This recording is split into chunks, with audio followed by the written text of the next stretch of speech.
Bobomurod Abdulla Tavroti Ravin Kamol Yo'ldoshga so'z boshlasa Yahud Qur'on nomidan yetaklaydi elni Tavrot yo'lidan, halollaydi zino, ribo, aroqni, Qur'on deya suqib soxta Tavrotni.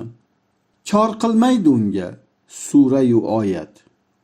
Ikki kitob aro terslik, ziddiyat. Bobosin yo'li shu, parvo qilmaslik. Yo'lda davom etib fasod yoymoqlik. To'xtatolmas uni mantiq va dalil. Nuqta qo'yar unga faqat Azroil. Tavrotga qalqondi, qolardik qoyil, deya ardoqlaydi ahli Isroil.